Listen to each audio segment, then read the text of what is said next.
Assalamualaikum warahmatullahi wabarakatuh. Alhamdulillah, hari ini kita bisa berkumpul kembali di sholat subuh. Izinkan Al-Fakir ini membacakan beberapa hadis dari bab 221 dengan judul keutamaan sahur dan mengakhirkannya selama tidak khawatir terbit fajar, yaitu hadis nomor 1229 an Anasin radhiyallahu anhu qala Rasulullah sallallahu alaihi wasallam tasaharu fa inna fisahuri barakah, yang artinya dari Anas radhiyallahu anhu, dia berkata, Rasulullah SAW bersabda, bersahurlah kamu, sesungguhnya pada sahur itu terdapat keberkahan. Muttafaq alaih.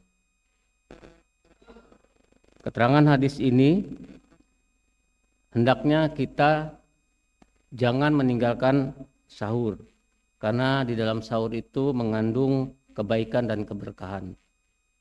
Jadi diumpamakan kita sudah sahur, meskipun sudah masih kenyang, tetapi kita tetap diharapkan untuk sahur meskipun dengan jumlah sedikit.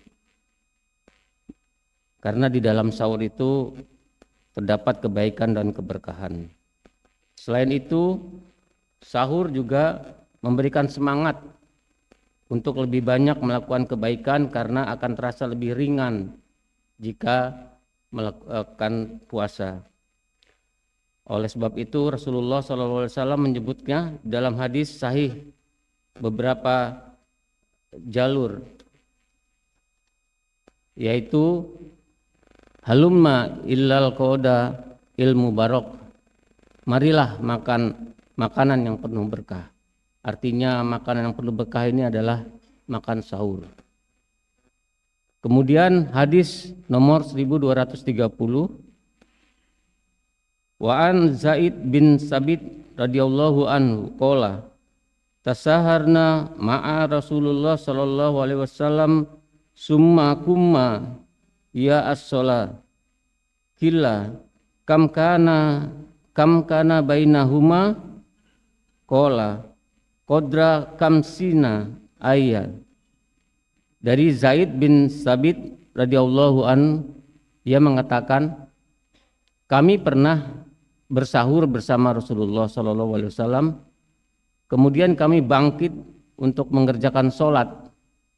Zaid ditanya, berapa lama waktunya antara sahur dan sholat? Lalu dia berkata, lamanya kira-kira sama dengan membaca Al-Quran 50 ayat. Ukuran lama itu bermacam-macam, misalkan kegiatan beternak atau diumpamakan seperti memerah kambing. Artinya jarak waktu menyembelih kambing yang diindikasikan bahwa pada waktu itu adalah waktu antara menyembelih kambing itu sekitar 5 sampai 10 menit. Jadi orang-orang Arab tuh seperti itu. Namun disunahkan mengakhiri sahur sampai sedikit sebelum fajar untuk lebih mencapai tujuan sahur. Kalau di Indonesia ada waktu imsak, jadi waktu imsak tuh sekitar 10 menit. Kemudian bersikap lunak dan simpatik kepada sahabat dengan mengundang makan bersama. Boleh, jadi artinya boleh makan sahur bersama. Bagusnya adab dan sopan santun para sahabat Nabi sallallahu alaihi wasallam, sebagaimana kita ketahui dari ucapan Anas. Dalam hadis ini, sahabat Anas tidak berkata, kami dan Rasulullah sallallahu alaihi wasallam makan. Dimaksudkan adalah makan bersama. Jadi ketika Rasulullah mengajak makan itu bukan berarti ayo makan, tapi seolah-olah makan bersama gitu. Kemudian hadis nomor 1231,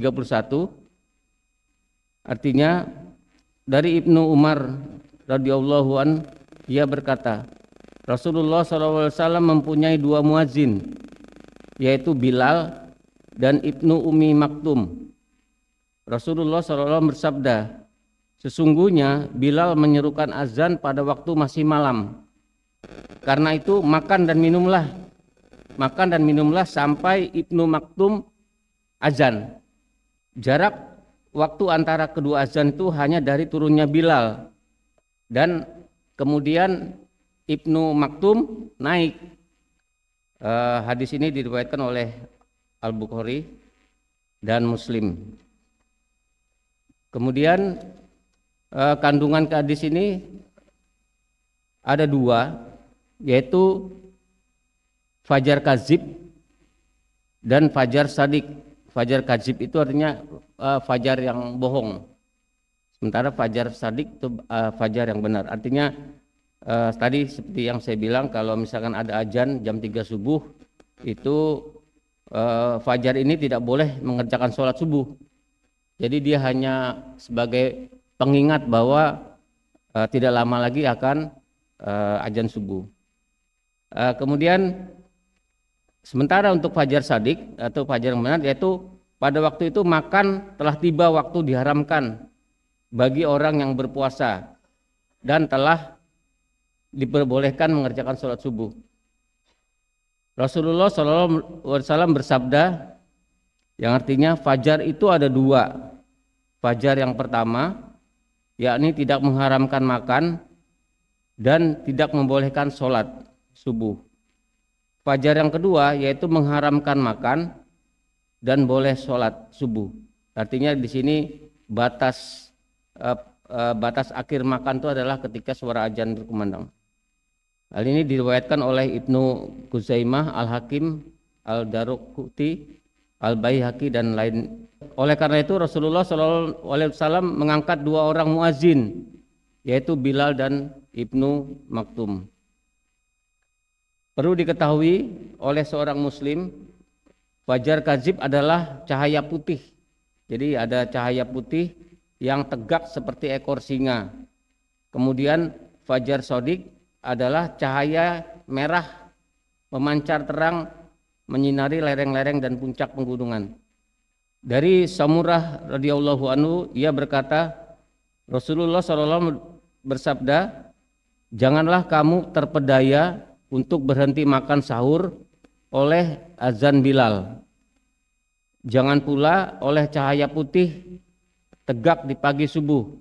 Dari Talak bin Ali radhiyallahu anhu bahwa Nabi SAW bersabda,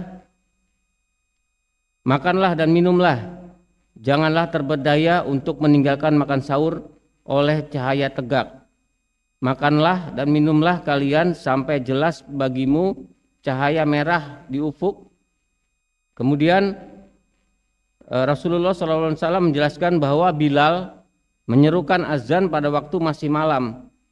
Maka makanlah dan minumlah sampai Ibnu Ummi Maktum menyerukan azan, karena ia tidak menyerukan azan kecuali setelah dikatakan kepadanya sudah pagi. Kemudian apabila benar-benar terlihat seperti ini, Anda harus menahan diri, jangan sampai makan, minum atau berhubungan intim dengan istri. Apabila Anda sedang memegang segelas air atau minuman lainnya pada waktu itu, maka minumlah. Abu Hurairah radhiyallahu anhu berkata, Rasulullah SAW bersabda, apabila seorang di antara kamu mendengar azan sholat subuh, sementara dia sedang memegang bejana untuk minum, janganlah meletakkannya sampai dia selesai meminumnya. Yang dimaksud dengan panggilan sholat dalam hadis ini adalah panggilan azan kedua setelah terbit fajar sodik. Berdasarkan tambahan lafaz hadis dalam riwayat yang dikeluarkan oleh Ahmad dan Ibnu Jariyah. Kita lanjutkan hadis nomor 1232 dari Amir bin As radhiyallahu an bahwa Rasulullah SAW bersabda, perbedaan puasa kita dan puasa ahlul kitab adalah makan sahur. Kandungan hadis ini yaitu Allah mewajibkan kita berpuasa sebagaimana telah diwajibkannya kepada umat sebelumnya, yaitu ahlul kitab. Allah Subhanahu wa taala berfirman, "Ya ayyuhallazina amanu kutiba alaikumusiyam kama kutiba alal zinna min qablikum la'allakum tattaqun." Wahai orang-orang yang beriman, diwajibkan atas kamu berpuasa sebagaimana diwajibkan atas orang-orang sebelum kamu agar kamu bertakwa. Maka itu waktu dan hukum berpuasa kita juga seperti halnya hukum dan waktu puasa ahlul kitab sebelum kita, yaitu tidak boleh makan, tidak boleh minum, dan berhubungan intim antara suami istri. Kemudian dilapangkan bagi mereka hal tersebut sehingga karenanya mereka berbahagia. Demikianlah yang dijelaskan di dalam hadis Al-Bara radhiyallahu an. Dia mengatakan di kalangan para sahabat Nabi Shallallahu Alaihi Wasallam apabila mereka berpuasa lalu waktu berbukanya tiba, mereka pun tidur sebelum berbuka puasa. Maka semalaman dan harinya tidak makan sampai sore harinya.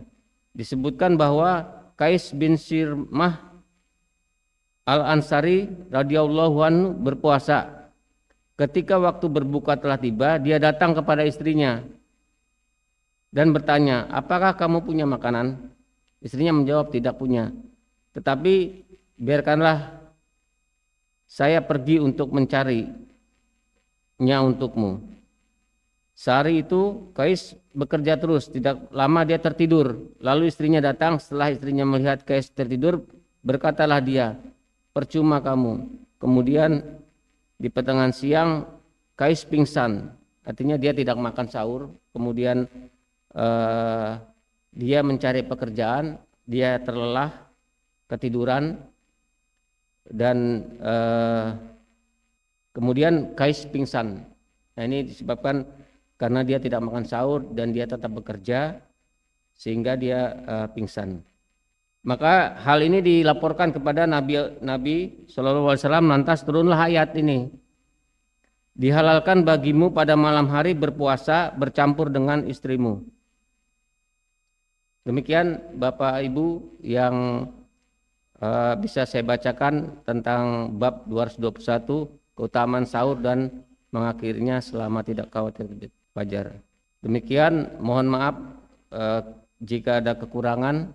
Semua kesalahan ada dari saya, semua kebenaran ada pada Allah. Wassalamualaikum warahmatullahi wabarakatuh.